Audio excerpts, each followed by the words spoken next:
अस्सलामुअलैकुम एवरीवन, उम्मीद है आप सब खैरियत से होंगे। आज हम बनाएंगे ढाबा स्टाइल चालिस्तानी चिकन कढ़ाई। बहुत ही डिलीशियस सी, बहुत ही इजी टू क्विक रेसिपी है। तो चलें जल्दी से हम अपनी इस मज़ेदार सी रेसिपी को स्टार्ट कर लेते हैं। तो सबसे पहले इसके लिए हमने खुले बर्तन का इस्तेमाल करना है। तो मैंने यहाँ पे जो है कढ़ाई लिया और इसके अंदर मैंने 1/3 कप के करीब जो है घी ऐड किया है। आप ऑयल का इस्तेमाल भी कर सकते हैं। वैसे कढ़ाई के अंदर हम घी का ही इस्तेमाल करते हैं तो बहुत ही टेस्टी तैयार होती है। घी को मेल्ट करने के बाद अब हम इसके अंदर जो है मोटी वाली हरी मिर्चें ऐड कर लेंगे। मैंने तकरीबन 7 से 8 हरी मिर्चों का इस्तेमाल किया है और फ्लेम को मीडियम टू लो रखते हुए इसको हम यहाँ पे हल्का सा फ्राई कर लेंगे, बिल्कुल इतना कि इसके ऊपर हल्के से स्पॉट से बनने लगे। अब आप लोग देख सकते हैं कि जो हमारी हरी मिर्चें हैं वो यहाँ पे हल्की सी फ्राई हो गई हैं। तो अब हम जो है इसको घी से सेपरेट कर लेंगे इन तमाम हरी मिर्चों को। हरी मिर्चें निकालने के बाद अब हम इसी ऑयल के अंदर, इसी घी के अंदर जो है हमने चिकन ऐड कर देना है। तो मैंने यहाँ पे बोनलेस चिकन का इस्तेमाल किया है। आप हड्डी वाला चिकन भी इस्तेमाल कर सकते हैं अपने टेस्ट के अकॉर्डिंग। और चिकन मैंने यहाँ पे तकरीबन 750 ग्राम के करीब लिया है और इसको अब हम जो है फ्लेम को हाई रखते हुए अच्छे से फ्राई कर लेंगे इतनी देर तक कि जब तक कि जो चिकन का कलर है अच्छे तरीके से पूरा चेंज ना हो जाए, पूरा वाइट ना हो जाए। तो अब आप लोग देख सकते हैं जो हमारा चिकन है उसका कलर यहाँ अच्छे से जो है चेंज हो गया है। अब हम जो है इसके अंदर लहसुन अदरक का पेस्ट ऐड कर लेंगे। तो मैंने यहाँ पे तकरीबन 1.5 टेबल स्पून के करीब लहसुन अदरक का पेस्ट ऐड किया है। साथ ही मैं इसके अंदर रफली कट करके 3 से 4 अदद टमाटर ऐड कर दूँगी मीडियम साइज़ के। और इसको भी हम यहाँ अच्छे से जो है मिक्स करने के बाद फ्लेम को मीडियम रखते हुए कवर करके रख देंगे तकरीबन 20 मिनट के लिए। टमाटर तो आपके जल्दी कुक हो जाते हैं, 5 मिनट में ही सॉफ्ट हो जाते हैं, लेकिन हमने 20 मिनट का दम देना है ताकि आपकी चिकन भी यहाँ अच्छे से गल जाए। तो अब तकरीबन हमने 20 मिनट के बाद इसका कवर हटाया है और अब हम फ्लेम को हाई रखते हुए इसको यहाँ अच्छे से मिक्स करते जाएंगे। और जैसे जैसे आप इसको मिक्स करेंगे तो आपके जो टमाटर हैं वो यहाँ साथ के साथ अच्छे से जो है मैश होते जाएंगे। तो अगर आप इस चैनल पर न्यू हैं, चैनल को सब्सक्राइब करें और बेल आइकन को प्रेस करें ताकि हमारी न्यू आने वाली वीडियोस का नोटिफिकेशन आपको मिल जाए।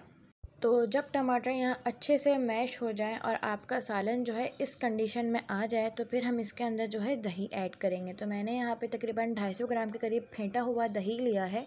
दही ऐड करने के बाद इसको हम यहाँ अच्छे से मिक्स कर लेंगे और मीडियम फ्लेम पे इसको हम एक बॉयल आने तक पका लेंगे।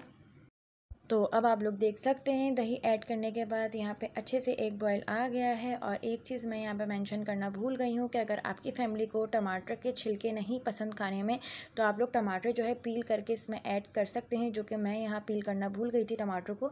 तो यहाँ पर हमने सालन को अच्छे से मिक्स कर लिया है। अब हम इसके अंदर कुछ स्पाइसीज ऐड कर लेंगे। तो सबसे पहले टेस्ट के अकॉर्डिंग नमक ऐड करेंगे। मैंने यहाँ 1 टीस्पून नमक ऐड किया है। साथ ही 1 टीस्पून ज़ीरा पाउडर ऐड कर लेंगे। अगर ज़ीरा पाउडर नहीं है तो आप भुना कुटा ज़ीरा भी ऐड कर सकते हैं। 1 टीस्पून हम कुटी काली मिर्चें ऐड करेंगे। काली मिर्च का पाउडर ऐड नहीं करेंगे, इससे आपका सालन का जो कलर है, कढ़ाई का कलर, वो ख़राब हो जाएगा। साथ ही 1 टीस्पून भुना कुटा धनिया ऐड कर लेंगे। धनिया पाउडर हम ऐड नहीं करेंगे। अब हम इसके अंदर 1 टीस्पून लाल कुटी हुए मिर्चें ऐड कर देंगे। लाल कुटी हुई मिर्चें अपने टेस्ट के अकॉर्डिंग कम ज़्यादा भी कर सकते हैं। हमारी टोटल स्पाइसेस इसके अंदर बस यही पड़नी है। अब हम इसको जो है यहाँ पे अच्छे से मिक्स कर लेंगे फ्लेम को मीडियम रखते हुए। और ये सारी स्पाइसेस हमने दही के बाद ऐड करनी है, हमने स्टार्टिंग में ऐड नहीं करनी है। बस अब हमने फ्लेम को मीडियम रखते हुए जो है इसको 15 से 20 मिनट तक पका लेना है ताकि जो सारा एक्सेस पानी है वो यहाँ इसका अच्छे से ड्राई हो जाए और चिकन फुली कुक हो जाए। तो अब आप लोग देख सकते हैं इसको हमने 15 से 20 मिनट जो है मीडियम फ्लेम पे पकाया है। जो उसका एक्सेस पानी था वो ड्राई हो गया और जो रोगन था वो सेपरेट हो गया है। अब हम इसके अंदर जो है 1 नींबू का रस ऐड कर देंगे और साथ ही इसके अंदर हम हरी मिर्चें ऐड कर देंगे जो हमने पहले ही फ्राई कर ली थी। तो मैंने यहाँ पे तकरीबन जो है 4-5 हरी मिर्चें ऐड करी और बाकी की हरी मिर्चें मैंने लास्ट में डेकोरेट करने के लिए रोक ली हैं। हरी मिर्चें ऐड करने के बाद इसको हम यहाँ 5 मिनट के लिए अच्छे से मिक्स कर लेंगे मीडियम फ्लेम पर। अच्छे से मिक्स करने के बाद अब हम इसके अंदर जो है गार्निशिंग कर लेंगे धनिया की और अदरक की। तो बिल्कुल फ्रेश हमने हरा धनिया ऐड किया है, बारीक कटा हुआ। साथ ही जूलियन कटिंग में कट हुई बारीक हमने अदरक ऐड कर देनी है और इसको हम कवर करके रख देंगे 5 मिनट के लिए। तो 5 मिनट के बाद हमने इसका कवर हटाया है और बहुत ही मज़ेदार सी हमारी ढाबा स्टाइल चालिस्तानी चिकन कढ़ाई बन के तैयार है। आप इसको शादियों वाली चिकन कढ़ाई भी कह सकते हैं क्योंकि टेस्ट में ये बिल्कुल वैसी ही है। और इसको हम यहाँ अच्छे से मिक्स कर लेंगे और ये है जी इसकी मज़ेदार सी फाइनल लुक। अब हम जो है इसको डिश आउट कर लेंगे। अगर आपको वीडियो अच्छी लगी तो लाइक करें, कमेंट करें एंड शेयर करें अपने फ्रेंड्स में और चैनल को सब्सक्राइब करना मत भूलिएगा। मज़ीद ऐसी रेसिपीज़ के लिए हमारा चैनल डिलीशियस मील सब्सक्राइब करें। शुक्रिया।